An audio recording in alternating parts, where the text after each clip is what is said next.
I'd like to call the monthly meeting of the Bristol County Water Authority Board of Directors to order. It's Tuesday, July 30th, 2024, and it's 5:02 p.m. The second item on the agenda I have to call to order is public input.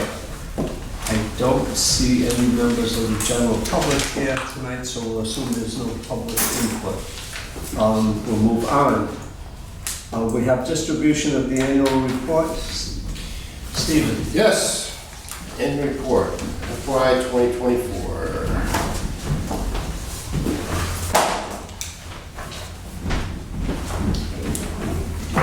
Just get one. I can have one.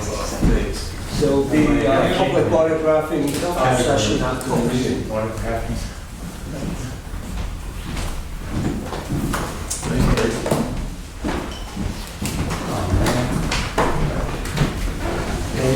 Most of it is the financial report that most of you I think already received by email. It's the audit report in the end. And then we have information related to items of note, projects, a letter from myself, a letter from chairman, information about the organization. And this goes to, well, we have a distribution list that this goes to, right? It goes to all the towns. The senators, the reps, the Senators, towns, reps, the town libraries. council, libraries. And the town council, sorry. Okay. We have a presentation of the 2024, the fiscal year 2024 audit report. And Mary.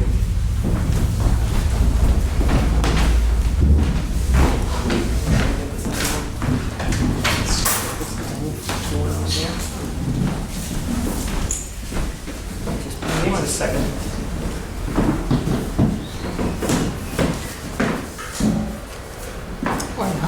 Or not. That might be more, maybe more or less like a. There we go. Oh, there, you know. There's so many people.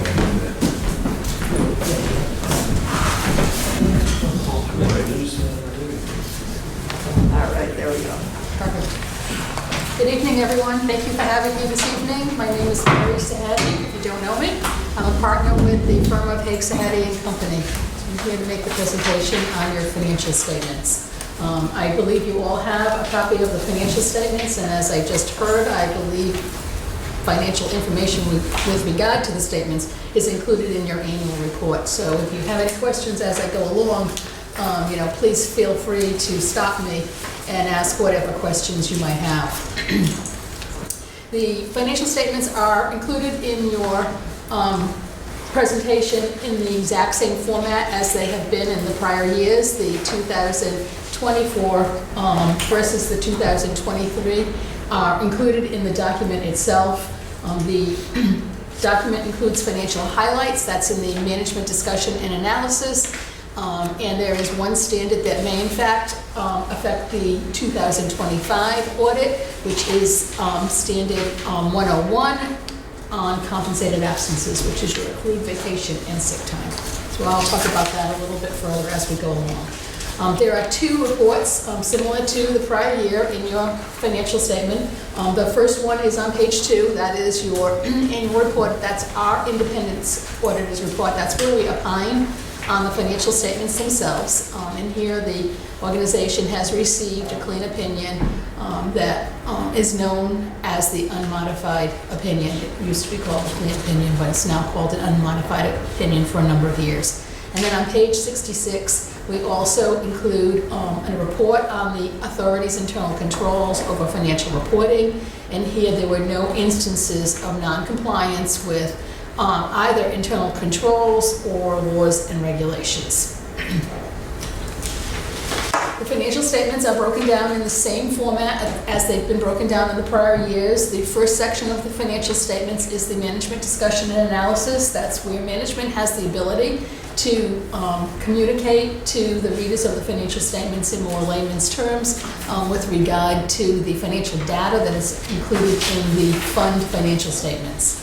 Your proprietary funds are your accrual basis funds, so that's the funds that are a fund that reports your operating activity for the year. Your fiduciary funds, that's your pension fund and your OPEB trust fund. And you'll see in the document itself that they're combined in the financial fiduciary funds, but they are broken out further in the notes to the financial statements. I believe it will be note 16. I'll point that out as we go along. The notes to the financial statements are similar to the prior year. We start with the summary of your significant accounting policies. You had no changes in your policies this year. And we follow that with required notes that give more detail of primarily the balance sheet items that are included in the document itself, and they too are comparative. So you'll see in your document February 24 as well as February 23.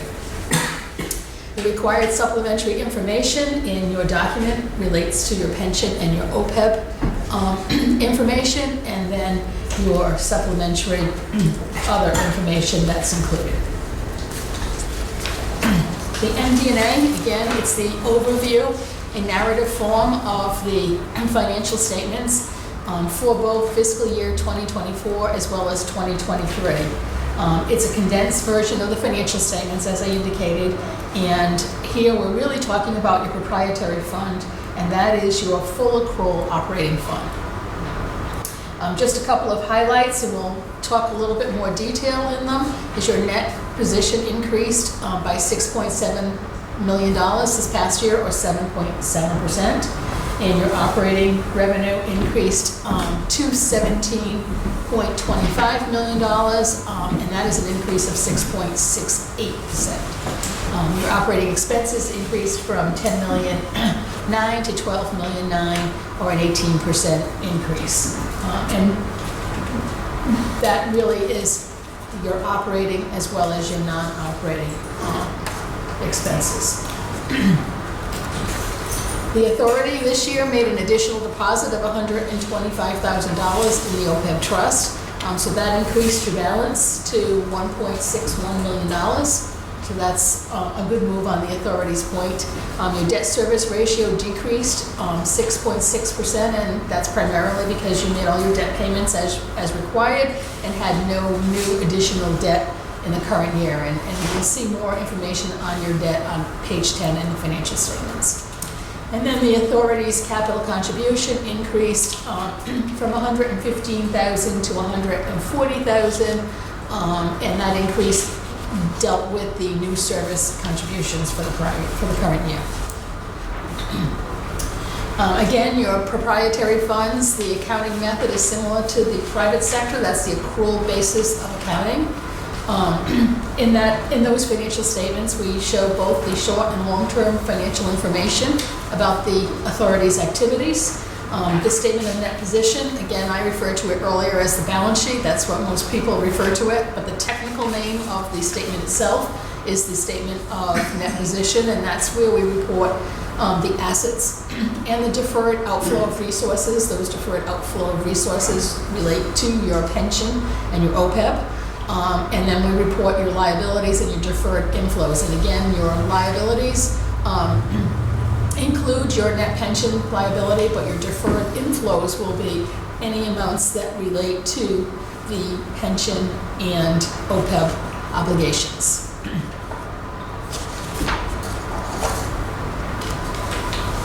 The statement of revenues, expenses, and changes in net position, again, in layman's terms, that's going to be your P&L, your profit and loss statement. That's where we're going to measure the success of the operation. So that's where you're going to see, and we'll talk about it in a little bit more detail when we talk about the page itself, but that's where we're going to see that increase that we just talked about, that 6.7% increase in your operations this year. So that was a really good year. That's also where you determine the authority's success in recovering costs through user fees, where the profitability is shown. So again, it's the equivalent of your profit and loss statement and the credit worthiness. The next required statement that you see in proprietary funds, but not necessarily in governmental funds, and that's your cash flow analysis or your statement of cash flow. And that's basically where you report both the authority's cash receipts and disbursements, and you show the net changes in those cash activities within the statement of cash flows. So going back to the statements themselves, the very first statement is your statement of net position. Here, your net position for the fiscal year ended 2024 totaled $94,849,837, and that statement is shown on both pages 12 and 13 of your financial statements.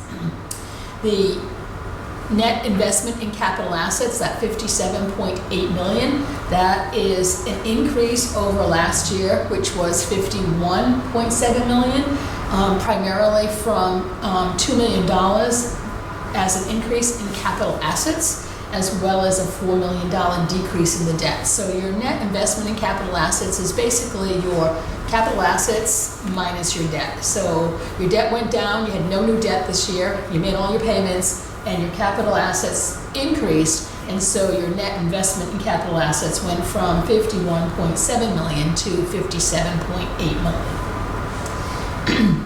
Your restricted amount, this amount represents the funds that are held by the trustees, and then your unrestricted, the 26.1, is the remaining net position or fund balance, if you will, of the authority itself. OPEB and pension liabilities both decreased this year.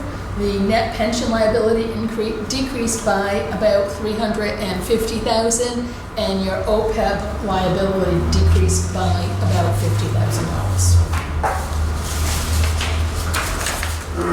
On the last section of that one, changes are due to the assumptions completed by the actuary. I got lost in what that sentence is saying. Sure, no problem. So every year, the authority hires somebody, a professional, an actuary, to do the net pension liability. And what happens is they look at the assumptions that are made. So the assumption includes some things like, well, if we talk about pension first, we're looking at longevity, number of people, retirees, and when they'll retire. If we're looking at the OPEB, we're looking at similar staffing levels in terms of retirees, but we're looking at healthcare there. And we're looking at whether or not they currently are single or married, whether they have a single plan or a married plan, and what that liability will change. But the actuary actually does the calculation for the net pension liability, as well as the deferred inflows and outflows that I spoke about on an earlier screen, if that makes sense.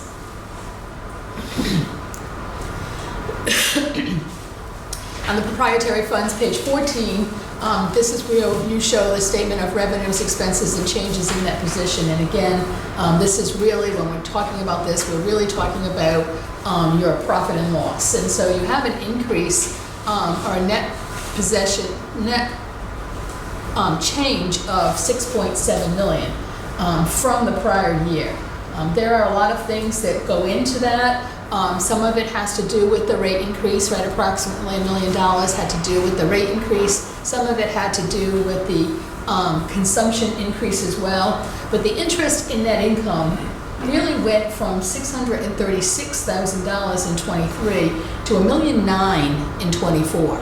And so that's where a big chunk of your increase of that $6.7 million came from. So a big portion of it is your interest income. And just like a lot of the other entities that are out there for fiscal '24, we're seeing large increases in interest income because, as you all know from your personal accounts, the interest in particularly CDs has increased significantly over the last fiscal year. So taking advantage of that was really helpful to the authority.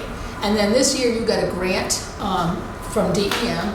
It had to do with the dam project, and that grant this year was $1.3 million. So that also contributed to that net positive increase of $6.7 million. So really, if you look at page 14, You had the increase in the operating income, that went from 16.1 million to the 17.2. The interest income that we just spoke about, as well as the grant that you didn't have in the prior year. So realistically, that's where all of your $6.7 million came from in the prior year. Can I ask you one question, just as it relates to the expenses for the dam, which are in large part funded by the grant? What line item in the statement of revenues, expenses, and changes in position does those costs go through? Is that in the operations non-recurring, or is it somewhere else? It should be in the operations non-recurring because it's a non-recurring operating expense. I would have to pull the trial balance in and confirm that, but that is where it should be. Okay, thank you. And then you see in the non-operating revenue, you see the $1.3 million.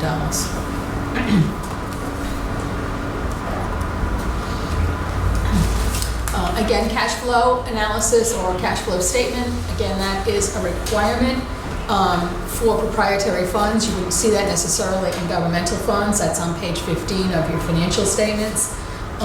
Here, you'll confirm or cross-reference this to your CPI put in service, so that's construction in progress. That was put in service this year. That was $1.9 million was put in service. And this year, again, you had no new debt for fiscal '24, but on page 30 of the financial statements, you'll see that $3.9 million was paid down, retired of the debt, and then you had a small principal forgiveness as well in fiscal '24.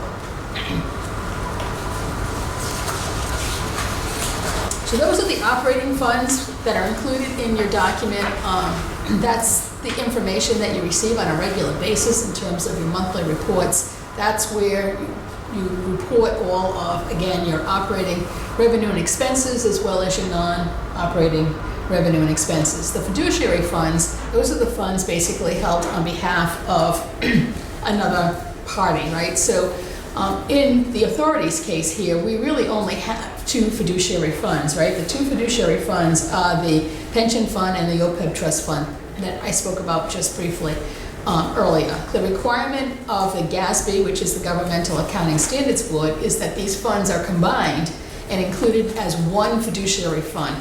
However, in order to see that information in a little more detail, it's included in note 16 of your financial statements, which is on page 50. So note 16 will show you two columns. It'll show you your pension information in one column and then your OPEB information in the other column.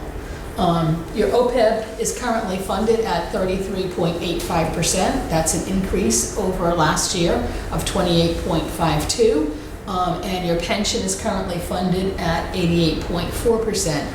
Which is a slight decrease. No, that's an increase from the prior year of 80%. Okay, that's a mistake. Okay, I have to ask you about that one. Typo. Sorry about that. The notes to the financial statements, I talked about this briefly. It starts with your summary of significant accounting policies. That's where we really talk about all the policies of the authority. Not a whole lot has changed over the prior year. From there, we detail various balance sheet items. So you'll see a cash note, an investment note. You'll see a note on the fixed assets that we just talked about. You'll also see a note with regard to all the debt service that the entity has and which debt service is being paid down and which debt service has that small amount of forgiveness. And then, of course, the pension and OPEB details. A note on risk management hasn't changed from prior years, your commitments and contingencies. And if you had any subsequent events that were material to the financial statements, we would also report on those through the date of the financial statements. And that would be the last note included in the document itself. GASB pronouncements. I started just a quick discussion of this earlier. It's on page 22 with regard to any GASB pronouncements that have any effect in the fiscal '24 financial statements. And here, there were no pronouncements that did in the prior year. I don't know if you remember this discussion, but we had the lease standards and then the technology standards that needed to be put into play. Statement number 101, that's a statement on compensated absences. I don't expect here at the authority there to be much of a change, but this would be effective for fiscal '25. And that's on page 23 if you're following along in the financial statements themselves. And then the remaining statements within your document are referred to as required supplementary. So required supplementary, it's referenced in our auditor's opinion at the beginning of the report letter, where we are talking about what is required. So included as part of the requirements of the GASB are the MD&A, which you're included in the front of the document itself. So that's again the narrative where you are able to provide a layperson's description of the changes in the financial statements themselves, and then schedules with regard to your pension and your OPEB. And they're required to be shown for 10 years, or any years up to 10 years are included in the document itself. And those would be included in your document.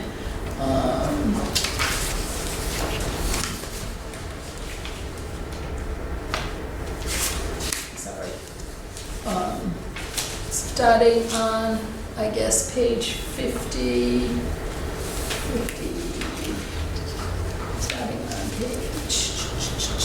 starting on page 54.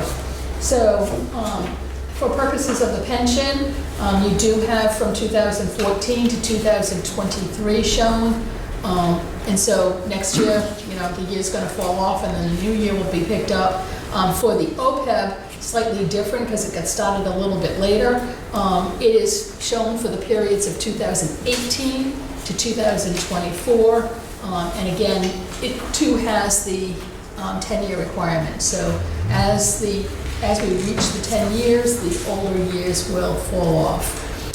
The actuary information, so if you want to know what the authority has presented and has discussed with their actuary with regard to the OPEB and the pension, it is also included in the document. The OPEB actuary information is included on page 61. So it'll tell you what the discount rates are, what the salary scale increase is anticipated to be, what the health insurance trends are expected to be, etc. So those do change from time to time. So for an example, I just opened it up quickly to point it out. The healthcare cost trend rate is now set at a 6.5% increase annually. Now the question will be, will it be not quite that high this year, or will it be higher? And so that's how the liability is calculated each year. So each year the actuary takes this information, discusses it with management, determines whether they're going to leave the assumptions the same, and then runs the numbers, if you want to put it that way, runs the numbers on what the liability is going to be, which is recorded in your document. And then your organization, this authority includes something that is not required by the GASBs, but required by the authority itself, and that is the receipts, disbursements, and transfers for the funds held by the authority and the trustees, and that is on page 63. So that is not, we're not providing an opinion on that schedule, but that schedule is considered supplementary information, and it is helpful with regard to both the authorities funds, so the project funds, the reserve funds, debt service, etc., as well as those monies that are held by the trustee, and those monies are held basically for operations and maintenance as well as the revenue funds. So that information is included in your document as well. And that's all I have. I think the organization does a great job here. Management does a great job. We don't have any significant audit adjustments at all. If there's an adjustment that gets made after the trial balance, it's generally proposed by the client. So I will say that from your point of view, you're in good hands here with your financial team. Thank you. Any questions, comments, thoughts? I have a question. You issue a final 114 governance communication letter, We do. and do we expect to receive that? You should have by now. It would have gone out at the end of the audit. Okay. I might have it in my emails. Yeah, no, you should have. Normally, we issue it when we issue the final financial statements. So it should have you should have gotten it. If not, I will look in the folder for it. But it should be there. All right. And to the non-accountants here, what's that? It's a communication to those charged with governance, aka the board, about what they do during their audit, significant accounts, any significant estimates that are made, GASBs that have been implemented during the year, and a couple other information about any uncorrected misstatements in the financials and sensitive accounting disclosures. Yeah, it'd be a good supplement for, Yeah, for this. these materials are good, but it would be a good supplement for that, for everybody, just kind of closes the loop on I the guess balance of the I'll look in the stuff, because she Yeah. probably sent it over, I take also, I save it in a folder, Yep. so I know where it is, and I can just look, and I can just forward it to Lauren, and Lauren can, Yeah, you Forward it around to should, everybody. Dan, you should have it. Right, I'll look. I If I would don't have have sent it, it I'll right get it. over, but I'm sure. I can look for it if not. Great. There, I can tell you for sure there was nothing material to report that is significant that you should know about. Okay. Another question for you, Dan, sorry about this, but we were just talking about the dam removal project, and I was thinking, was that ever capitalized when it was originally created? And if so, should there be a disposal of that?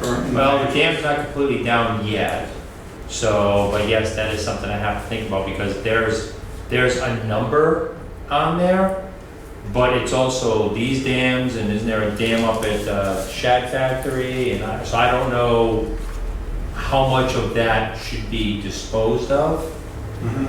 There's just a beginning number on a lot of these accounts, even as far as the water treatment plant, there's just a number. And I have no clue what makes up that original number. I obviously could go back 100 years. Right. So, I don't know, I would just probably need some advice from the auditors or whatever in terms of how much you think about Mhm. disposing of. You know, most of it should probably, hopefully be fully appreciated, but So the number you two are talking about is the asset value attached to these things? Correct. right, Yes. yeah. And obviously, it probably costs less than what it costs us to take it down, but Yes. Any other questions, comments? I have two more, if you don't mind, Mr. Chairman. For pension, I noticed that's on a 6/30 year end compared to the rest of the financials. My question to that is, were there any any employer contributions made after the measurement date? And should I have those? I have the schedule that we pay every month, so yes, every month the payment goes on there. And it's usually based on the report that we get from the people who calculate the actuaries, and I base it on that, and that's what gets into the budget. Okay. But should we be reporting the deferred outflow related to these contributions? Since it's prior to our report date? Since there's a gap between 6/30/2023 and February 29th, 2024? That's normally done by the actuary, so Okay. you are correct. But Okay. they have not calculated that, I don't believe. Have they deemed any material? I'm assuming, I'm sorry, I don't have the actuary report in Okay. front of me, but I'm assuming he's deeming it immaterial because you are correct. It is not calculated. I was just looking at the statement of net position and, well, actually, no, we do have deferred inflows. Do I have outflows? We do. No, they are calculating it. The deferred outflow of employer contributions? Well, it's related outflow, so I'd have to look at the detail to see if there's Okay. contributions included in the summary of the outflows. Yeah, I was looking in the notes and I just Right. didn't see it, so I was just Right. curious if they deemed it material or not. They may have. Okay. We can certainly get a copy of the actuarial report for you if you'd like. I can send it, I have it. And then my last question is, this is just more of a general question, which is, for the pension, we contribute in excess of ARC, but for OPEB, we contribute less than ARC. Is there a reason why we do that? As to kind of break it down, ARC is the actuarial required contributions. That's what the actuary says would properly fund the OPEB plan, so I was just curious about that. So if you go to page 56 for the rest of you, you'll notice that every year, the OC is determined by the actuary to be a dollar value, and you can see in the following line that each year, the district is contributing slightly more than what that contribution has been determined to be. I know for the pension contribution piece, Mark specifically told me how to kind of calculate that. You look at what they're projecting. We use the lower rate of return, or whichever one gives you the higher number, and then usually just bump it up a little bit. Because the years flow, our budget goes to February, so to bump it up a little bit, then I adjust it later on. So that's always based on that, their highest value that they're estimating, and then a little extra. But for the OPEB, never really said what number or why. And really, I think Rich asked that question in a separate email, and about the OPEB, and I mean, there's really never been anybody saying, I'd be more than happy to budget more and put in more, but. Yeah. Well, actually, on the I'm sorry, I didn't mean to interrupt you, Dan. On the OPEB, you're actually contributing less. Yes. Yeah. That's what I on page mentioned. 62. Yeah, the deficit. Right. It's the pension that you're contributing a little bit more. It looks like going back in the beginning, it was a bigger contribution towards the OPEB. I don't know if that was to try to get it going, to get it up a little bit, because 2018, I think you said, is when it started. So I think there was an effort to put a lot more in there at the beginning to get it, build it up. And then I noticed going back through previous budgets that it kind of came down. I don't know why it came down those years. So it wasn't here, so I don't know what the discussions were, or if there were any discussions as to why it went down. Again, obviously, I'll be working on the budget in the next couple of months, so I'll be more than happy to increase it if the board sees fit. Fair enough. And for the pension itself, we usually do put a little extra in there. And maybe the thought behind that was it should be hopefully coming to an end eventually, sometime soon, and get that up, and you have a lot more time with the OPEB. Okay. Just educated guess. And that's generally common in a lot of authorities and communities, is that they really spend most of their effort on the pension so that they're making the OC.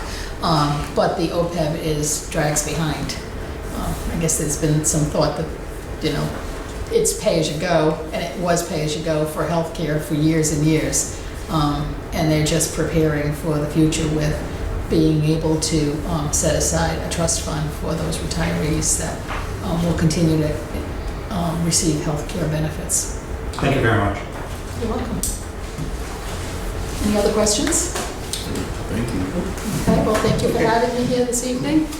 As always, if you have any questions, as the year goes on, you can contact me directly or through Dan, and we'll be happy to answer your questions. Thank you very much. Thank you.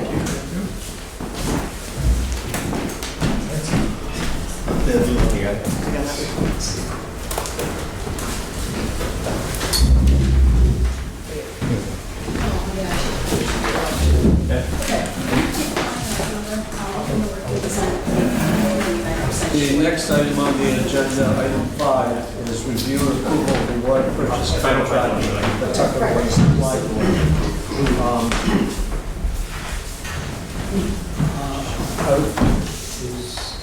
Is Sandy Mack? Sandy Mack is. Snuck in there she there.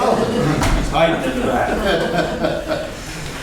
You managed to sneak in, I guess. Even changed spots. She's absorbed in that whole lot of discussion. Because she remembers when we were supposed to be broke 2 years. I think your time to follow again.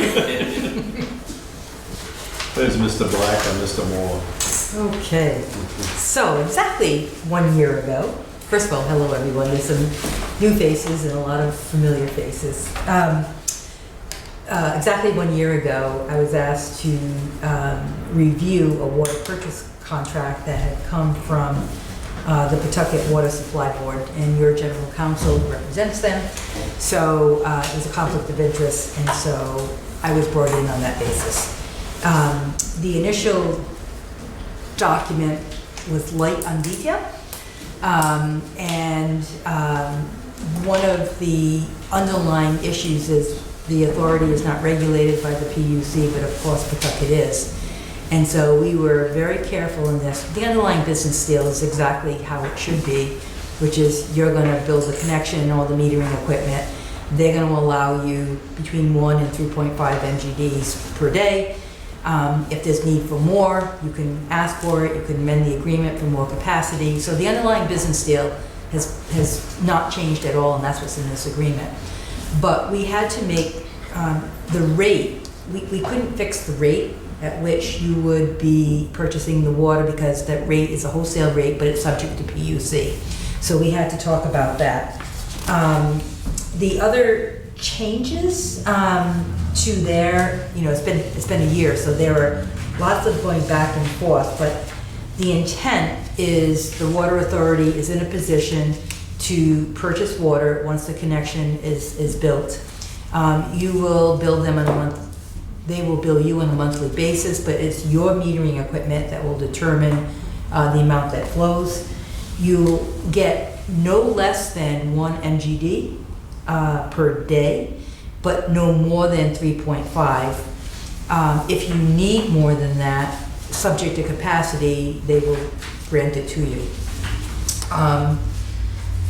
There is no requirements for you to go through PUC for any of this, so all of your construction for the connection, of course, to the extent DEM or Rhode Island Department of Health is involved, you would need to do that on your side, but that's ordinary course of business.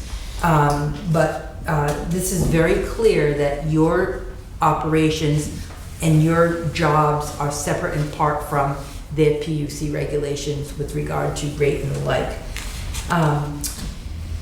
There's a provision in here that also says that they had in the original agreement that they could allow anyone else to sell water to anyone else. And so we added a clause that said, yes, but we, not in a way that materially interferes with our opportunity to get the up to 3.5 MGDs. I think that is the gist of the entire contract. We're of course required to maintain insurance and maintain all the equipment. And there's notices and indemnification going both ways. Today I asked, I thought I was coming here to ask for approval and then we were going to sign the agreement because I thought they already had their board approval. But I understand their board didn't meet. And so I also understand that there's no issue. After questions and your vote, I will come back at a later time. I'll work with Steve to get the actual signatures because the start date of the agreement is the later of the two signatures. So, And I was going to add to that the thought that this is the first time the board has received this and is reviewing it as a final document.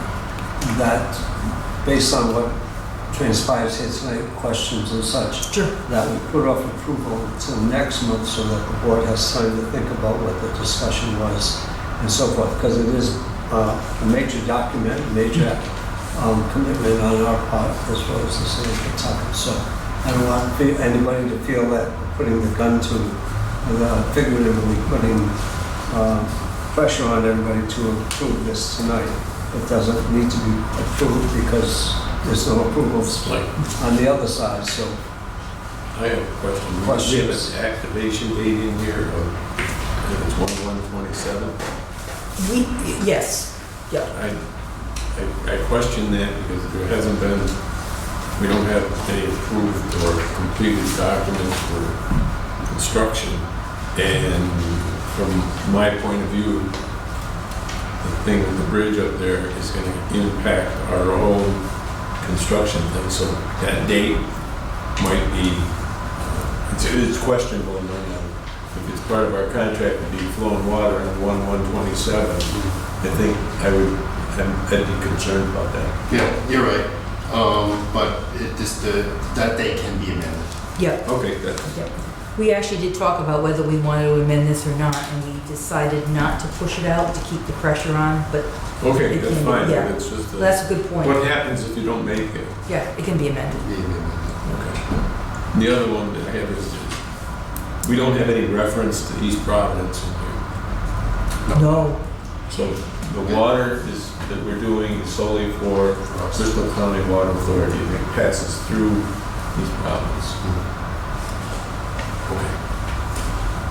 If East Providence wants water through our facilities from Pawtucket, they would have to get an agreement with us and Pawtucket, I would assume. Correct. Yes, that's right, and this is very, so when you have a chance to read it in detail, the definition of BCWA customers does not include East Providence. So you're absolutely right on that as well. Ron, as I noted to you, I have a number of questions, suggested changes. Do we want to address that sitting here now, or have a phone call or a Zoom between Sandy and me at some point? Probably with So Steve. why don't we try out a couple of good questions? Okay. Yeah, If we get bogged down in the weeds too much, then we'll... The first is, actually, it's simply a note at the bottom of page 1, to the effect that Pawtucket has the sole authority to determine whether there's excess capacity in terms of the water. And I understand that, but it, certainly grabbed me in terms of the way the contract, the structure works.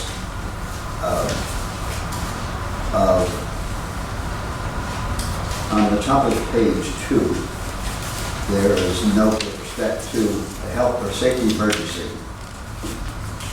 And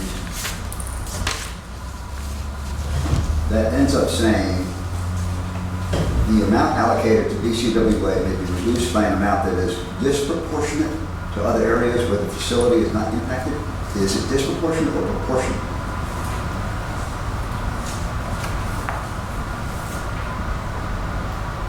I think it should be proportionate.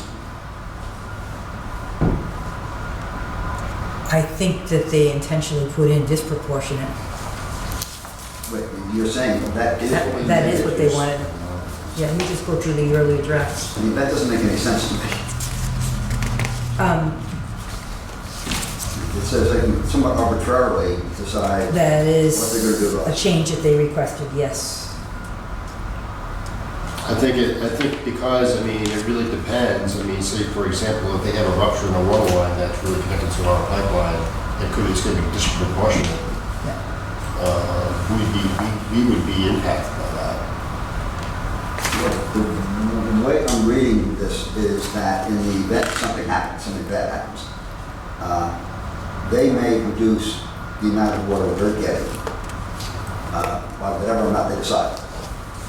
It be disproportionate to how anyone else is affected by it, including other customers.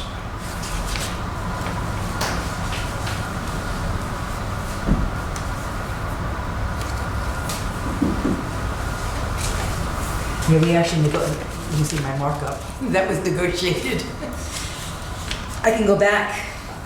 Steve, I don't know what you think in terms of I think that you operation. cannot be able to control it operationally to make it proportionate as far as having a proportionate decrease throughout their system depending on what the situation is.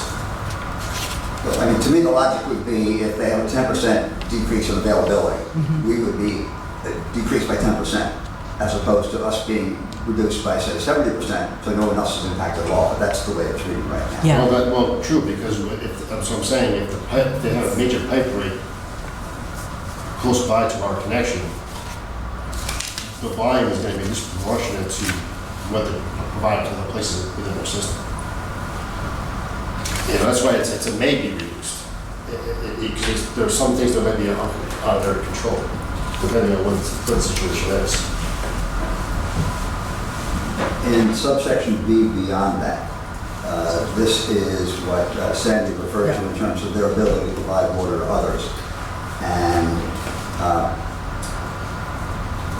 with notes at the end, including meeting the BCWA historical demand, and there is none at the moment. So that just caught my attention as eventually that will work out. Yeah. But at the moment, at the initiation, it's a little unusual. So I like the word historical demand, because I can actually think about that in terms of your historical demand, of what your customers want of you. It's not defined as from them. So that actually works to our benefit.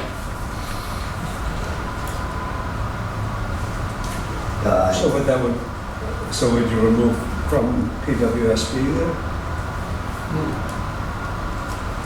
I think the words are okay, it's simply that it doesn't work initially, because there's no historical.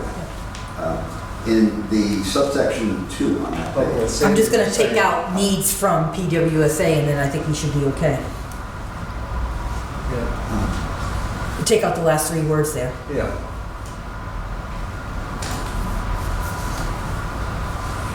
The reality is to me, the words make sense the way they read it right now. Okay, all right. It's simply paying attention to the fact that, Yes, okay. in the following paragraph on payment and billing,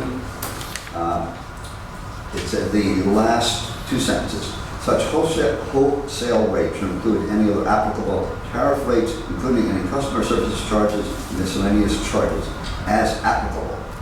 Rate. Who determines what's applicable? That caught my attention is, we don't have much control over that. No, it's all PUC. I mean, I'd ask your Well, counsel. is this limited to PUC, or who is determining? Is it the PUC, or is this Pawtucket determining? No, it's PUC. PUC. Pawtucket's a regulated utility. You go to the PUC to get their bid support. Including their customer service charges and miscellaneous charges, whatever they might be. Yeah, these are all Burns Levinson's comments on our original document. So I've got the original one and this one, so. There's nothing in here that would preclude the Bristol County Water Authority from I forget what the terms are, filing with the PUC as an interested party to... Intervener, an intervener. Yeah, an intervener, this is what I was looking for. Right? So as a wholesale ratepayer, we would have the opportunity Correct. to go to a hearing. To challenge that. To challenge. Yes.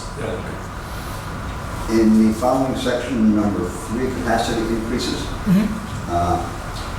See, we can ask for more, and then the last 2 lines, which request shall be responded to in a timely fashion and shall not be unreasonably delayed. Is it delayed or denied? Delayed. We don't worry about denial. What we worry about, because they have to allow us for it, what we worry about is the passivity of not doing anything. And so you can just delay and in effect have a denial. So the word is delayed. Sounds like Rhode Island politics. No, it's a really important clause in government contracting.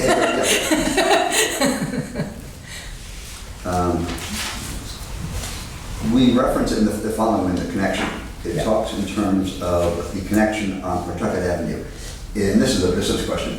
Is it clear with just saying Pawtucket Avenue, which is not a spot, it's a road, that delineates exactly where this is? And I don't know. So it's going to be part of the plans and specs, Steve. So can you answer that question? Because I don't know that the plans and specs are sufficiently long where we know where it's going to be.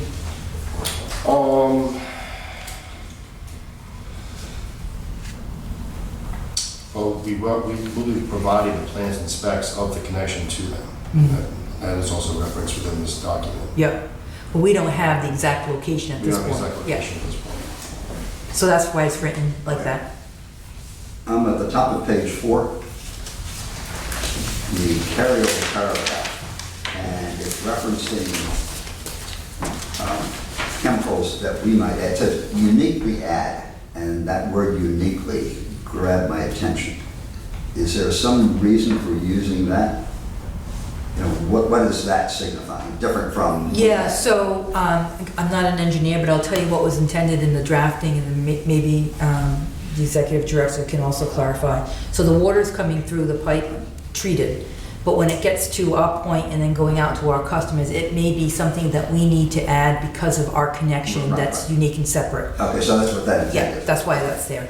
Did I get it right? Yes. Thanks.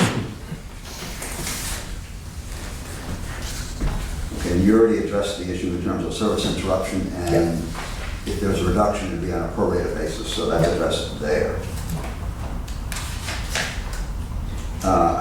think that this was already noted by Bob. The term of contract when it begins, Yeah. and Yeah, so- 2027, and in today's environment, you worry about that. Yeah, so I want to, Steve, let's talk about that again. I don't think that they would have any objection if we took the January 1, 27 and pushed it out, if you think it's necessary. I don't think so. No.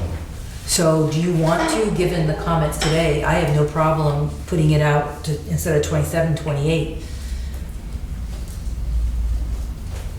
Can it be tied somehow to the letting of a contract for the building of the facilities? See, so this is the issue. From their perspective, they've got a commitment to supply X amount of water from their excess capacity to you once you build the connection.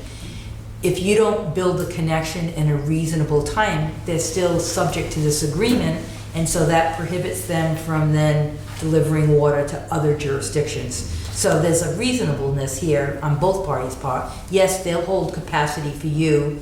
You, in good faith, build this. But if it doesn't get built, and maybe what we can say is, or, because this says if it's not completed by January 1, and then it also says subject to events beyond the control of BCWA. So if there's an issue, a force majeure issue, that's already giving you right to do something. So, we can either change the date to a later date, or we can say, or not, initiated by this time. That would give you a little bit more time. So, there's ways of extending that period of time, but when Steve and I talked about it, literally this has been a year that I've been working on this. Yeah. So, We had a bridge. I travel to Providence every day, trust me, I get it. Yeah, from their perspective, right? They don't want to have hold this contract with a long date that they're holding that X amount of water for us. If we both approve this contract within the next couple months or so, and as time goes by, we'll have a better sense as to when we may start construction and when we may be able to get going at the same time. They'll have a better understanding as to they may or may not be giving water to anybody else. So extending that date may not even be an issue. Yeah. Whether we can grab another year now, we may be able to. May or may not be enough. Who knows? I'm trying to figure out in my head who they might be offering water to if they had the opportunity to do so. Attleboro. Oh, they go across the state lines, huh? Yeah. That's always been an issue. That's a bigger issue. Yeah. For them. The paragraph on metering equipment, Yeah. who determines what meter to get? Is that up to us? Excuse me, can I just jump back in? I had a question on 28. If I could just jump back in on that. Just want to know what the thinking was on 20 years versus some other period of time, why we landed on 20 years. And when it talks about it were renewed by the parties, does that mean both parties jointly have to agree, or we have an option to renew, or what does that mean? Isn't the idea that this is, you'd have other systems in place? Is this a permanent need that you will have, or just a temporary need? Just be permanent. It's going to be permanent. Yeah. Then it should be a little bit stronger language then. Shall be. Yeah, that's actually a very good point. If this is a permanent solution for you, we ought to have and shall be continued for, additional periods of time. Or should it be automatic, shall automatically be renewed? Even I better. think that's a better way of phrasing it. You didn't tell me there are accountants and attorneys on this board. No, that's an excellent point. It's a sharp punch. Was that? It's a sharp punch. But and I don't know this, but in many cases you see these leases for 99 years, which is basically saying forever in my mind. Shouldn't we have something sort of along those lines instead of 20 years, which sounds like a very short period of time in many people's minds, that systems are typically built and designed for a much longer period of time. So should we tie it to the design life of the facilities perhaps, or something like that? Wouldn't these facilities be designed more like for a 50-year period of time? Well, some would be 20 and others might be 50. Once it's built, it's not going anywhere. Right. So make the initial term 50 years. They may have issues on their side, but I understand the request. Yeah. And let me, go back to them with it. But I can see one or two ways approaching this, making the initial, instead of 20 years, 50 years, if that's the useful life. I like that connection, actually. And then thereafter, additional periods of whatever years after that. So there are some municipalities and there are some bodies who don't like contracting beyond a certain term. And I don't know what their policies are, so I can only ask, but I understand the point and it's a good one. This is supposed to be a permanent Can there solution. be language, Sandy, that says something to the fact that after the period of time that the contract continues unless either party... Yeah, but we don't want them to deny it, that's the point. We want, No, yeah. not saying deny it, but I think that, request for an amendment or something, I don't know, but... yeah, no, I think if this is a permanent solution, the point is very well taken that we ought to have a longer term and we ought to have it so it's more firm that so long as neither party is in default, it continues. Now, obviously, and that's probably the language they'll come back with, so. Is there the possibility that with the State Water Resources Board's long-range plan, which they claim is going to straighten all the water problems all over the state, they may say, that's permanent, that's your way of supplying Bristol County. You know? In which case, it would override this agreement, is your point? Yeah. Yeah.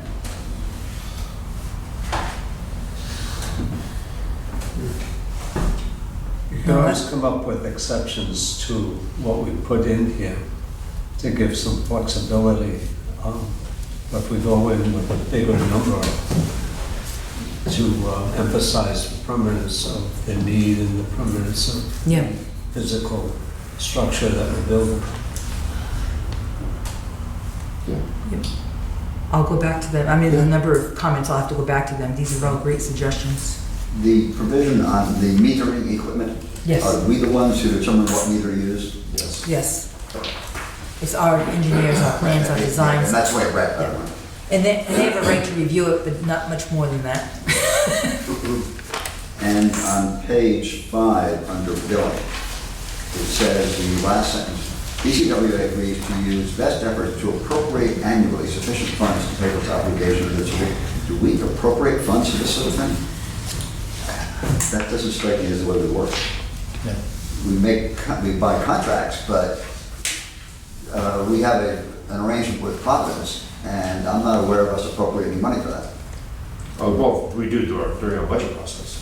Yeah. But it's not an appropriation as such. Yeah, this is taken from probably a municipal contract, Right. where in a municipality they would appropriate.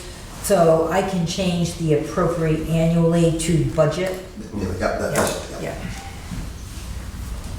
And the very last line on that page, in terms of we're paying taxes, assessments, a bunch of other things, and it says that shall be paid by BCWA in perpetuity.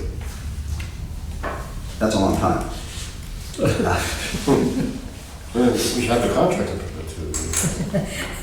Well, yeah, that's sort of what we're tied back to what we were just talking about in the term. Kind of wants to be perpetuity, right? To me, the two should correlate, the term and what we're paying, Right. rather than Right. perpetuity. So maybe I just put during the term of this agreement.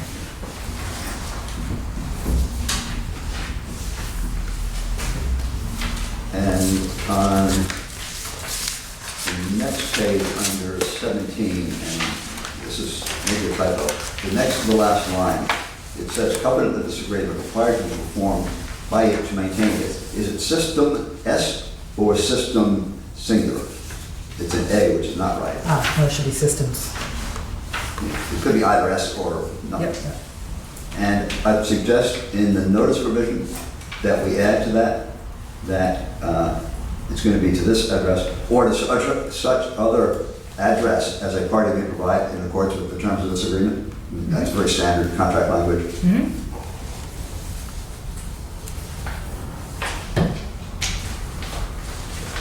I was going to ask you, did you know we're moving?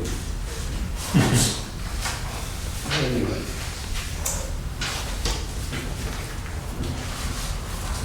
And this is more in the, I'm now on page 8, under subsection I, guess 22. And this is what we should note, that it says that either party may terminate or suspend if necessary to protect the public health and safety of its inhabitants. Which says if there's a water shortage, that's the way I would read that. Yeah, And I still don't, like two are written I don't have down. anything to change, but it did catch my Yeah. attention. Yeah, That's a big exception. And in the authority to enter into the following section, under subsection A, it has the power and authority and all corporate of its respective entity. That got garbled. I think it would be all corporate action of its respective entity has been taken to enable it to execute. I think there's a line or so that got left out of that sentence.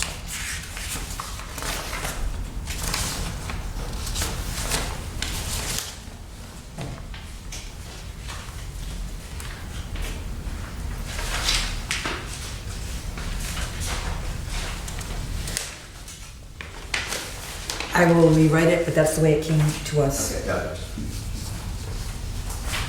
And that was it for me.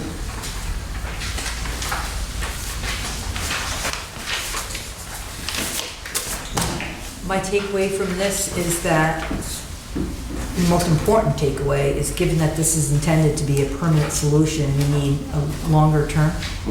And we need to make sure that there are less opportunities for them to get out.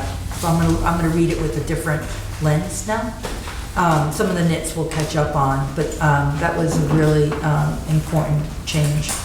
I will tell you that we've been at this for a year. So to get where we are with the kind of language to protect the authority has been somewhat difficult. It's also had a number of attorneys on their side, so I'm on my third attorney for them. So every time someone else comes in, we're almost starting from scratch. So, but I'm glad you read it so thoroughly. I don't think any of these changes are unreasonable. And so one of my, I think probably the best way for me to proceed is to say the board met tonight. They had several questions, and then give them a memo, sort of a point of the things we'd like to change first. And then if they agree to those changes, I'll mark up this agreement so you can see the changes and then present it in your board package as a red line so that you can act on it in your next meeting. Does that make sense? Sounds good. Okay. Or if it's electronically transmitted to us. Yeah, that's easy enough for me to do. Send it to Lauren. Any other questions, comments, I thoughts? mean, there may be, if they meet before our meeting too, their board may have questions. Additional questions as well, yeah. I think based on the email exchanges today, that they're probably not meeting until August, September, so we certainly have time. Yeah. Now, this is between the Pawtucket Water Board, not the city council. It's Pawtucket Water Board, but the mayor signs as well, so I'm not sure, does it have to go through the city council, do you know? I don't think so. Is I don't- Pawtucket Water an independent legal entity or just part of the city? Part of the city. And that's the reason why. But I don't know whether or not, there's nothing in here that says that the city council has to, but No. I did ask, one of my comments back to them was why does the mayor have to sign it? And they say he signs all Yeah, documents on behalf of. but it should not need council approval. Okay, great, thank you. Sorry to put you on the spot. That's easy enough. That's general knowledge. Good, Yeah, good. okay, great. We'll see, and we'll see you next month. Thank you. Glad to see you. Thank you, Nice to see Sandy. you all.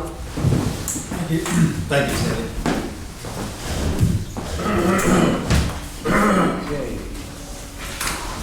Now we get to the easy stuff. Move to approve.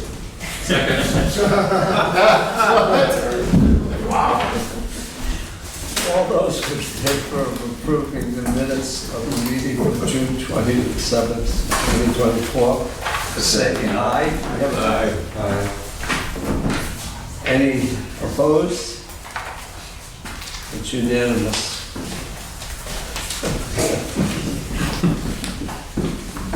I'll just use my lips. No, we know what we're doing.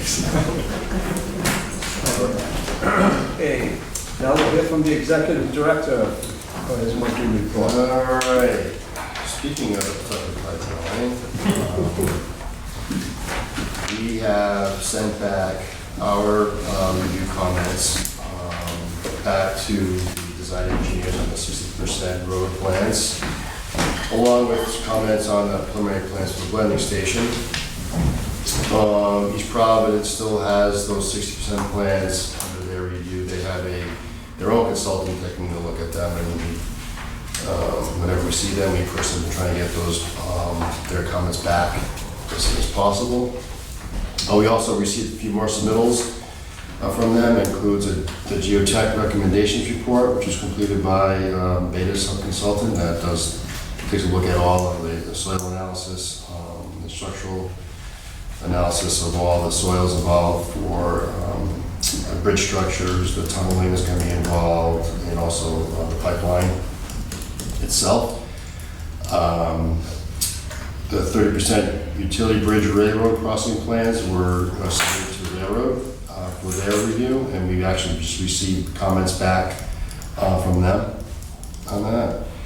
And we also received easement plans for a number of easements that we will be seeking from, there's a fair amount of businesses, as you can see listed here on Mortimer Avenue. And we've already had numerous preliminary discussions with these folks. It's a matter of getting these plans in front of them and getting them to sign off on the easements and construction plan easements that we need to secure. Pawtucket agreement, we've just went through that. Thank you for your comments. The question, Yes. Steve. Yes. You've mentioned in the past about the possible impacts on our schedule and our project due to the Washington Bridge reconstruction.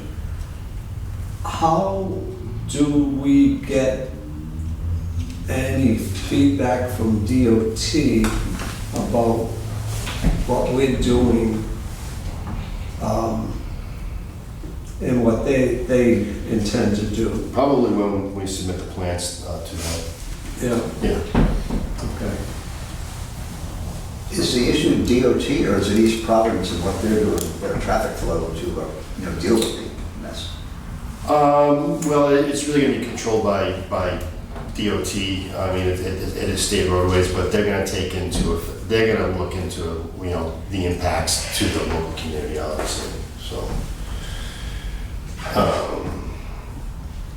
I mean, when this occurred, we had a driller doing some work along the 10-mile river bridge, and they were mobilizing to do some borings in the river. And they had set up just off the side of the road up Pawtucket Avenue. And they had done it just before the bridge closure. And they were asked to leave. So they mobilized and they had to demobilize because they didn't want any activity going on Pawtucket Avenue. And they weren't even taking up much of a lane. So, I'm just anticipating that it could impact the schedule, but that has not come from anybody directly from DOT at this point.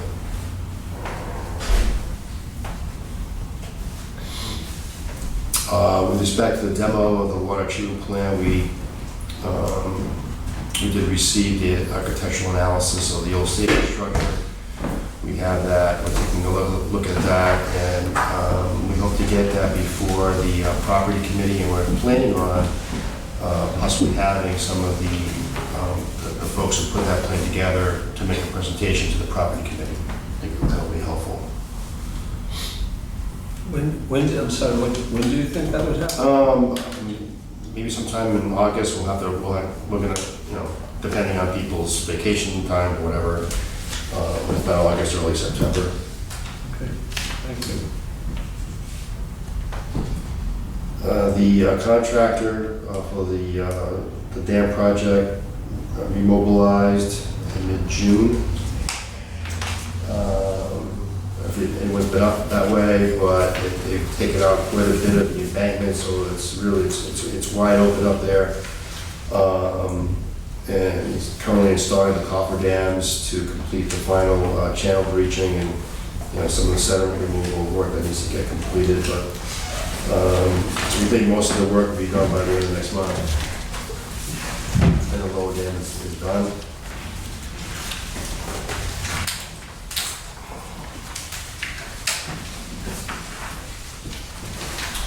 With respect to the lead service line, we continue to meet with the customers to discuss specific project scope.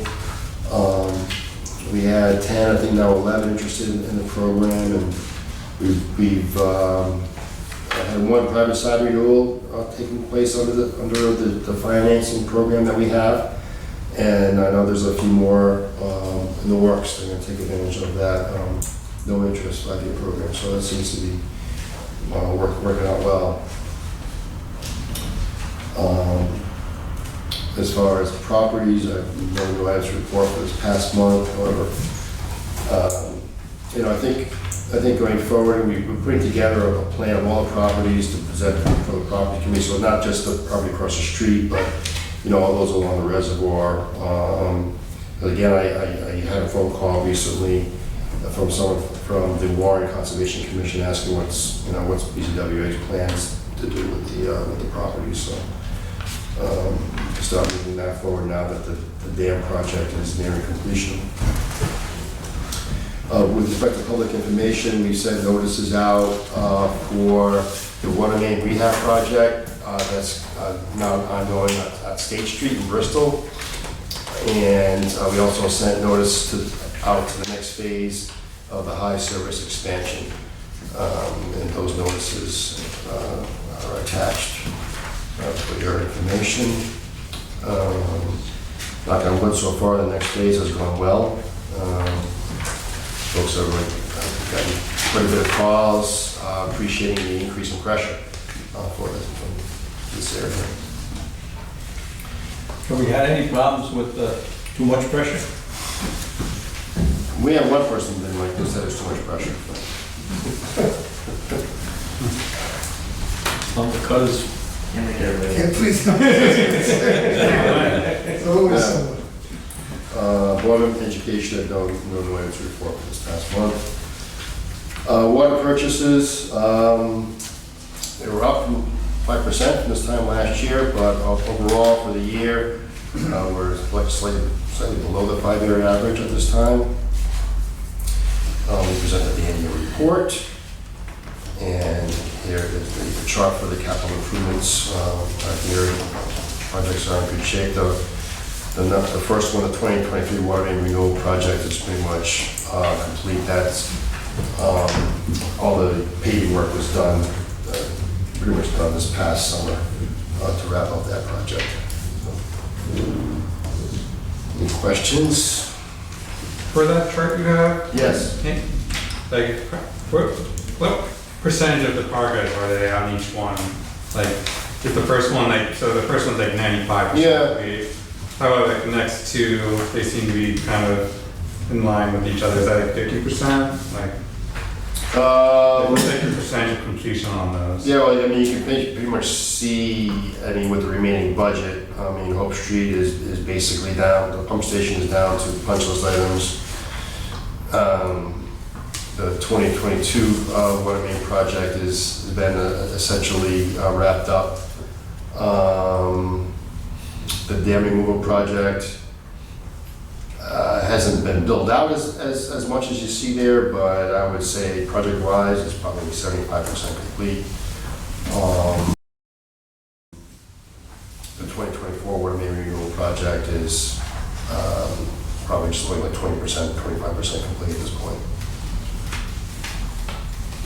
Thanks.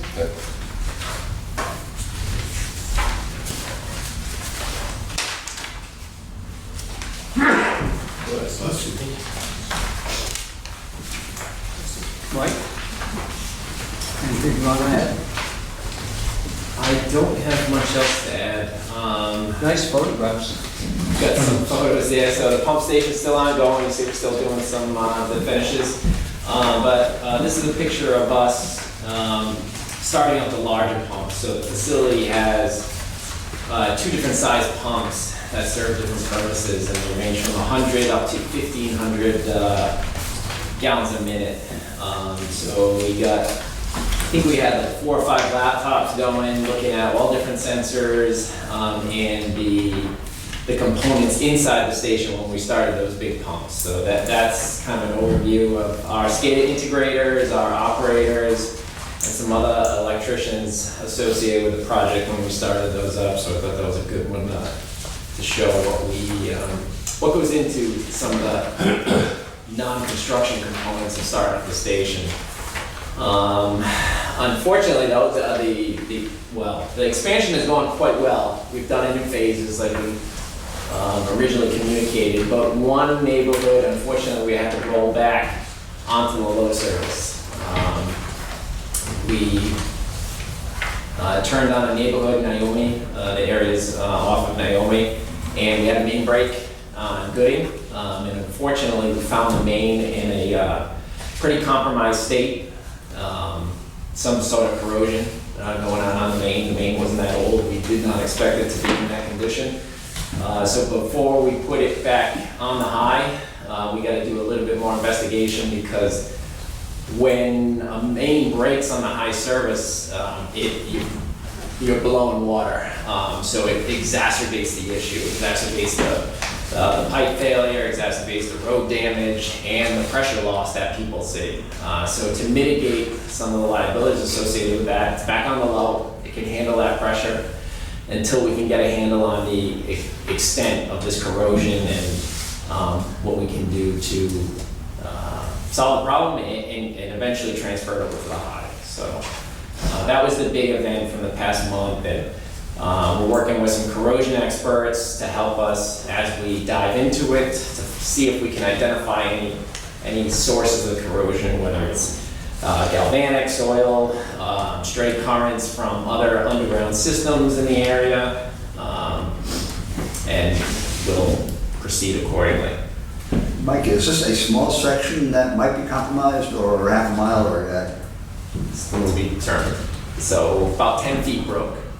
So that's all we uncovered. Right. When they found the 10 feet, they cut out the 10 feet, and they saw when they were hooking up to each side that it potentially still had the issue. So how far that extends, we don't know, unfortunately. So, but that'll be the investigation. And that's about it, unless anyone has any other questions. I'd be happy to answer.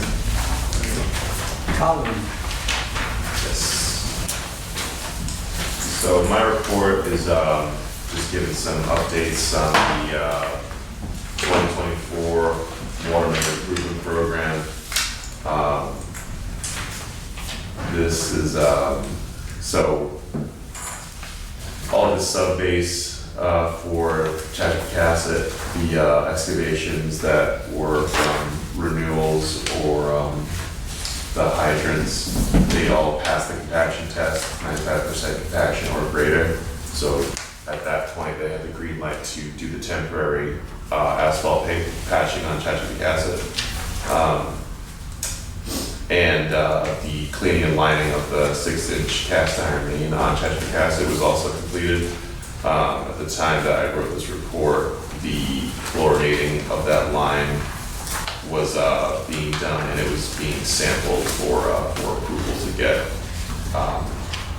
the customers back on the line and off the bypass. And also the bypass system on State Street in Bristol was being chlorinated and also sampled to make sure they were ready to be put on the bypass system. So the contractor Ducon is, their general schedule is going to be do everything in Barrington, include the cleaning and lining as well as all the public and private side renewals, then do the same thing in Bristol, and then do the same thing in Warren. So they're just gearing up to go switch over to Bristol. And then RIDA approved the utility permit for Warren's bypass that's going to be installed next to the bike path using trenchless technology for the 2-inch water main for that bypass when it comes to that. And then that is scheduled to occur in late August, early September for Warren. And then I just have a note on the 2023 distribution system improvement that was done by Walsh. They've been doing the permanent pavement, and they just have one section on Governor Bradford Drive to do for permanent pavement, and a couple patches, asphalt patches on Lumstick Road, both in Barrington. And as you can see from Steve's report, that is within budget. So that's all I got for now, but if anyone has any questions, I'd be happy to answer them. Questions? Dan? Okay, so we're on to June. All right, so if we look at June versus June, revenue's down a little bit versus last June. Consumption was also down. Does that make sense? A little more than what the consumption's down, but the way we bill, there's some timing elements in it too. The expenses for June were almost 9% lower.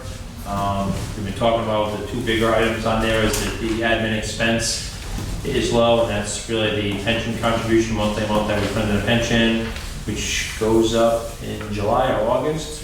That should start to get a little closer. And there was also some timing differences along with the decrease in water purchases. We go through June, cumulative approach, which I like a little bit better. Revenues up slightly, 1.9%. This is really the rate increase and some of the timing with the billings. That's really the rate increase. The expenses are down 2.3% versus last year. Again, the pension is the biggest contributor to the difference in the administrative expenses. Purchased water is a little bit lower due to decreased consumption, and that's offset by some depreciation and amortization that's higher. And that again is, I do a standard journal entry during the year, and I adjust that for the budget every year based on what we capitalize, so that's why it fell higher than it was last year, because we had some significant capitalized items in the previous year too.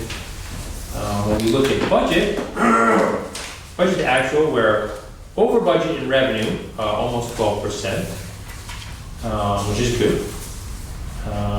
And then expenses is under budget by just over 12%, which is good. A lot of that is timing again, with the admin expenses due to the pension, the purchased water, and professional fees are a lot lower than we had budgeted. We really haven't had much in the way of professional fees so far this year. Might be a timing thing. So that's about it on the actual budget. Let me ask about the word you used a few times, and that was timing thing. And I can understand that, you have an expense that has been budgeted for the fiscal year, but it's not going to occur till the 9th month in the fiscal year or something like that. Is there any way of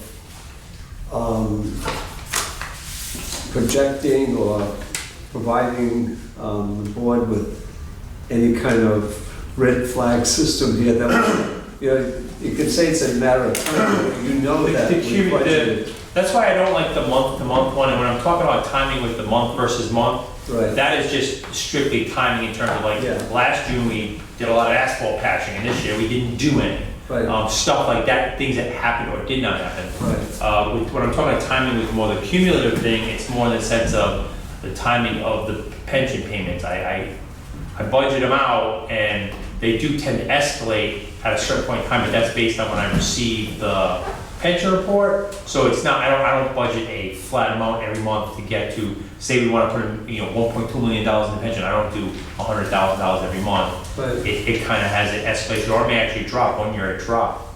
And the timing in terms of the revenue, it's how they cycle through the 3 big billing cycles. Barrington usually has the biggest cycle, that's the biggest revenue generator of the group, and that can shift a little bit over time.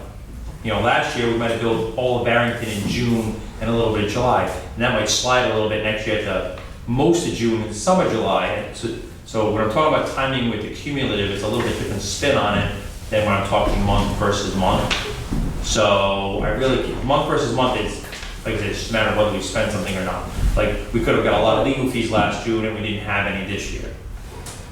something comes in on the second of the month as opposed to the 20th of the... No, because then it would still be accrued. If it came, in that case, if we get the bill late, it would still be accrued in the prior month, but if we didn't get billed for services that didn't happen until June this year, but last year they happened in May, that would do it. Some of the things with, like some of Randy's contracts and some of the CUSI contracts, sometimes those will, there was one that I actually put into my prepaid expense category because it kept throwing things off because we had this big $20,000 payment. So it looked weird on the month versus month because one year we paid in June and the next we paid in May. So it looked weird. So I took that this year and I took that through my prepaid so I can even that out so you don't see that kick up. So I try to pick up things like that that are kind of repetitive and normal so we don't see those, but things, most of the timing stuff is like we had a water main break last year, we didn't have one this year, so this expense is related to that.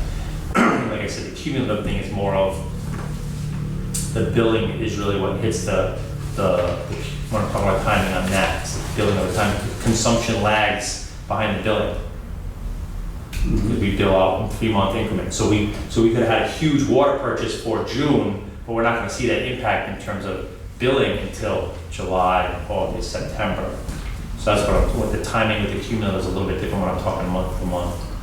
So Dan, just a question on the revenue side. So is the unbilled calculation, unbilled revenue only done annually or quarterly? No, I do that every month. It is done every month. Right. So why would? But it's based on kind of what should have been billed for June. That's not going to get billed until say July or August. It's not like the whole 3-month period. It's the portion that pertains to June that would have been billed in June if we were monthly, kind of thing. That levels it off a little bit, but it doesn't pick up all that, big difference. A lot of times when I first started, Steve would say, "Oh, we had big water purchases," and I'm going, "Well, consumption's down," and in my head because I was new, I'm kind of like, that doesn't make any sense. And then after being here for a little while longer, I realized, Joe's telling me, well, we don't bill for June's purchases until July, August, and September. So now I have that, now I understand that a little bit better. So how much water goes in storage? If we don't buy it, if it's not just flowing through the system, it's being stored somewhere presumably? Yes, through the storage tanks. Yeah. Okay, good, okay. And that's part of the scheme of what happens between. It can, yeah. Consumed and what's being purchased. Right. So. That's where you see the difference in terms of what he's saying is purchase versus what I'm saying is consumed. I don't think we've had too much of a difference this year, but I think last year, the year before, he was saying, "Oh, we purchased all this water." I'm saying consumption's down, and it didn't make much sense. It sounds like it doesn't make any sense. Obviously, some gets stored in the tanks, and some of it's just a matter of the function of billing in the subsequent months. That'll level off though. Yeah, it does level off. Throughout the year, yeah. Yeah. So Juan, I guess that we the drink one point every day. I would make to what you were saying, and again, I don't know that you do it here, I'm not looking for you guys to have to do extra work, but I mean, what some companies would do is do a reforecast, right? So you budget, but then if you think your budget is, gonna be off for things that really aren't timing, Right. then maybe halfway through the year, you kind of reforecast and kind of see where you are. So when you're doing your comparison, it's a little more real. But I'm guessing we don't do that here. I'm not suggesting you have to do it here, but that may be what you're thinking I'm about. familiar with that. My question here is sort of like, well, when do we know we need to panic? If we do panic. Because I thought it was a timing issue and it wasn't or something, so. That probably I feel for the difficulties of your job and trying to make the numbers mean something and trying to figure out whether or not we have the money to pay the bill that hasn't come in yet.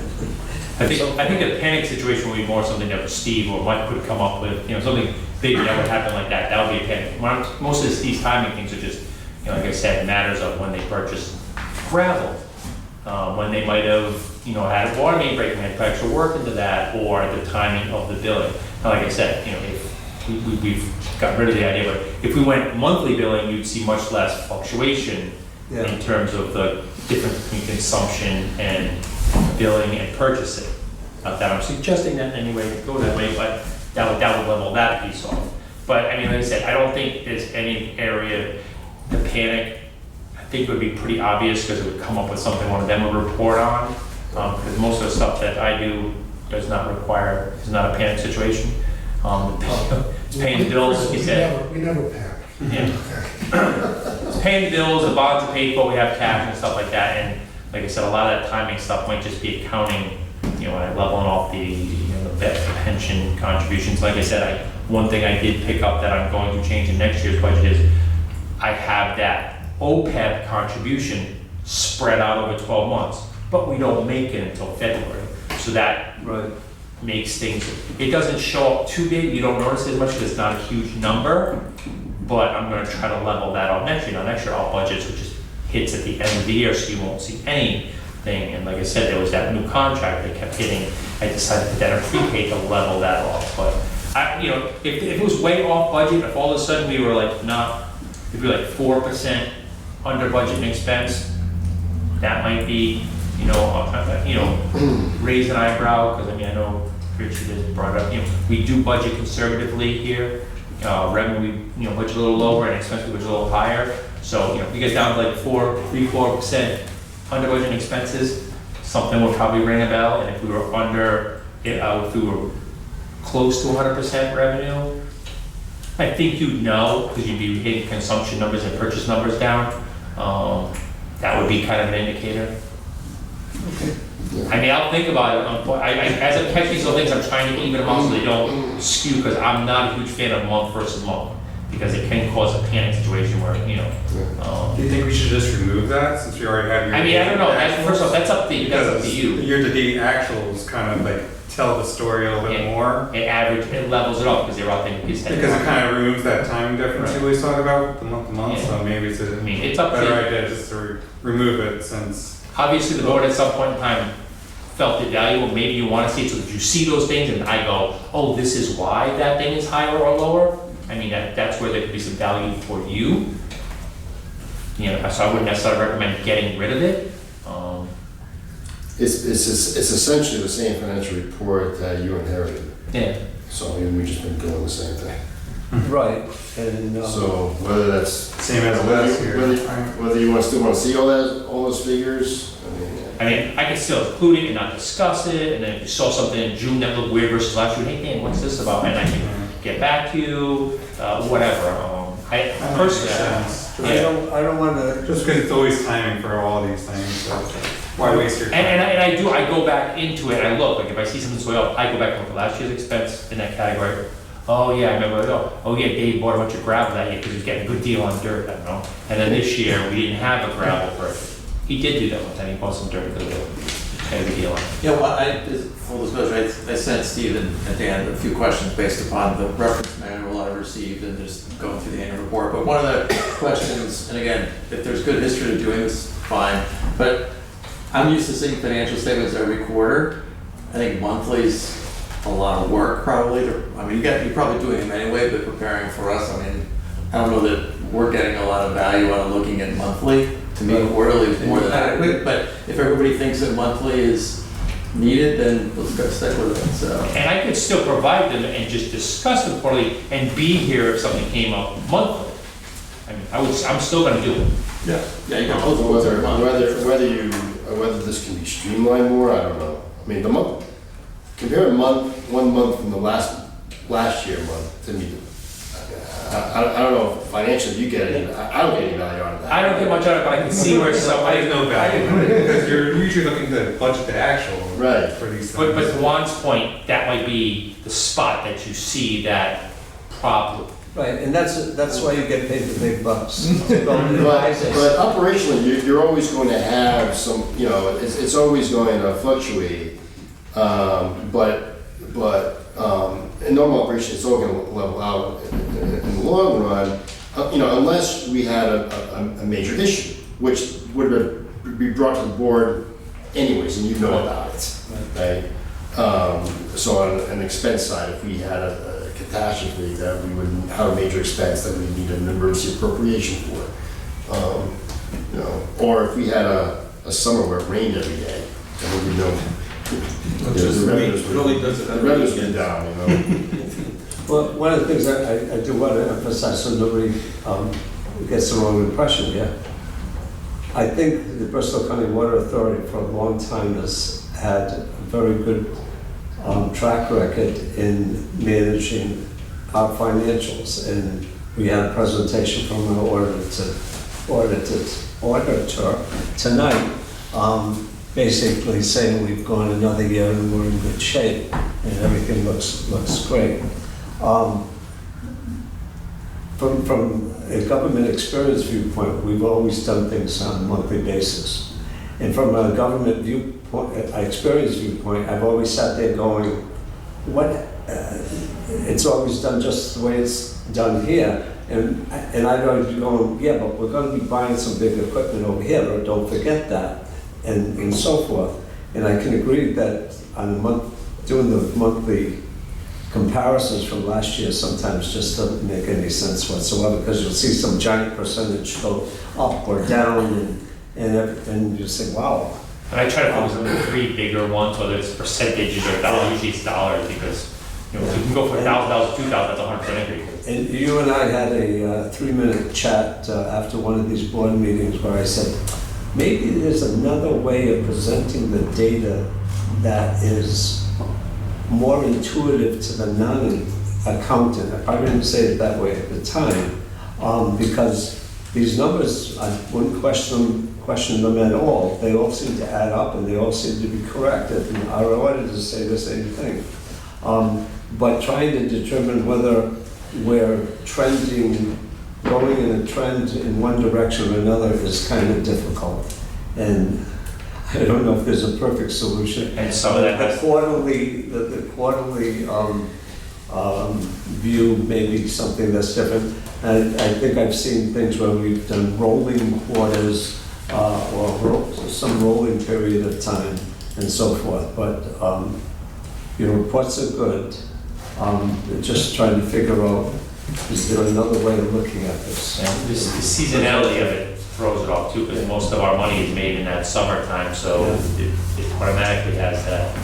It's hard to pick up a trend, because in March, April, and May, trending up or down doesn't really matter, because it's really going to be June, July, and August. And you end up billing in July, August, September, and all of October that you make the biggest impact. Right, thank you. Can I suggest that, if there's information here that's not valuable to you, Steve, or the rest of the management team, and there's things that might be more beneficial, make a recommendation of things that might be, easier for you guys to do, so you're not just preparing packages for us every month for the sake of preparing packages. Right. And we can refine the information and we can discuss it. Is there anything in black and white that says he has to give us a monthly report? I don't know, I'd have to go back to maybe in... I would suspect, what Juan just said, when boards meet monthly, I think that just becomes like the standard to give you. But I agree, that month to month is just... Do we have a finance committee? Yeah. Can we get them together and come up with a resolution or some recommendation? And there was a mention, I think, both by Richard and Steve over the last several months about why is our fiscal year, the period that we have, and it would make more sense to have a 12-month calendar year be the fiscal year. But anyway, we'll have the finance committee look into all of this and more. You could save a lot of paperwork. Thank you for another great report. Board member town council reports. Anybody have anything to point out, bring up, or so forth? Oh, I do. And this gets into, this is where I'm gonna go with, dampen your spirits about consumption being up and revenue up and so on and so forth. I put in an irrigation system at my house. I had done that because I had put in a whole new front lawn. And I said to myself, boy, am I going to be, I'm going to get a huge water bill. And I was right. I got a huge water bill. And my use of the irrigation system was one of these things where the installers told me how it was supposed to be done. They set it all up, and then it didn't work the way it was supposed to be. It was beyond too long and beyond too short and so forth. And because my lawn was installed off the best, not at the best time, they said we're going to have to water it even more than normal. But anyway, Bristol County Water Authority sends out these great alert messages. I got a little postcard from Bristol County Water Authority saying, "Dear utility customer, your current water bill reflects usage that exceeds your typical quarterly activity. While the increase may have been due to seasonality or extra people in the residence, we suggest you inspect your plumbing fixtures, irrigation systems, soaker hoses, and pool connections for continuous use. If you have any questions, please call our office at the phone number." Just, I wanted to read this because I wanted everybody to know what they do behind the scenes. And this is a good thing. They're sending me a notice about something I was concerned about and I was aware of, but I'm not sure how many people actually would realize that when you put an irrigation system in, initially you're probably going to use a hell of a lot more water than you were using previously. Plus, in chatting with staff, they find that sometimes as people have leaky toilets and so on and so forth. And with the system that they have in place now, you can find that the toilet's leaking in the middle of the night. So once I correct this system, your revenue is going to go way down. If I can ask, Lon, what was your huge water bill? My huge water bill, you want to know? My typical water bill was more on a quarterly basis, was about $95. My huge water bill this quarter was $346. That's still more than your smartphone. Yeah, but I don't see how The smartphone is more than that. Yeah, but I don't think I can get my grass to grow with the smartphone. So, but I can actually monitor the water usage through my smartphone from my irrigation system. Oh, gee. But I did get Now contacted you by... gotta buy more gas to cut the grass, oh my gosh. I did get contacted by my, one of my town councilmen, Aaron Lay. He had some questions regarding when some customers in town were going to see increase in pressure. I had talked to Steve and he gave me details on that, and Aaron was happy getting that information.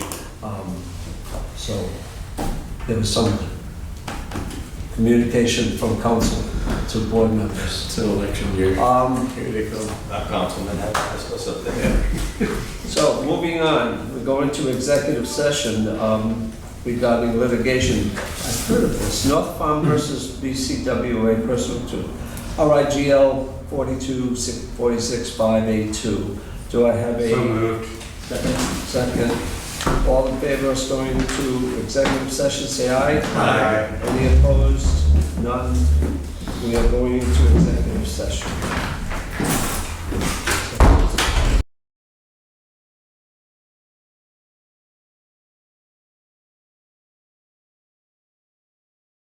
Have a motion. Make a motion, we seal the Which is next scheduled meeting, August 29th, which is back to our normal Thursday schedule. No? Well, it's That's not Thursday. the normal date's August 22nd. Oh, But never mind. it's being proposed to be August, it's gonna be August 29th though. Okay. The date's correct, correct? Works right Oh, now. yeah. There's five Thursdays in August. 29? So Yes, so we're 29th. pushing it to the 29th. And were we gonna schedule a personnel committee meeting too? Yes. Mhm. We can do it that day. Would that be the same night? No. No, No, no, separate. yeah, it'll be good All for right, us. Lauren, I'm away in the UK that meeting, so I'm not going to make that meeting. There's another international incident. If you want a private update on that. Yes. Are there any other people who may have problems that night? No? Okay. Looks like we'll be having a meeting on August 29th, Thursday of the month. Okay, we'll come down to that last thing, and note the slide thing, adjournment. We've adjourned. Second. All in favor? Aye. You beat me, Steve. You beat me.